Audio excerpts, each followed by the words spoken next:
পাড়ার দোকানে দাঁড়িয়েছিলাম মুদিখানার ফর্দ দিয়ে। একটা বছর 6-7 বাচ্চা এসে 5 টাকার একটা কয়েন দিয়ে বলল, দুটো ললিপপ দাও না কাকু।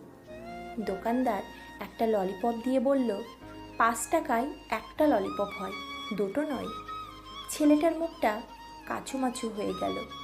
দুবার লজেন্সটায় হাত ঘুরিয়ে বলল, তাহলে রেখে দাও, 5 টাকায় দুটো হবে এমন কোনো লজেন্স দাও আমায়।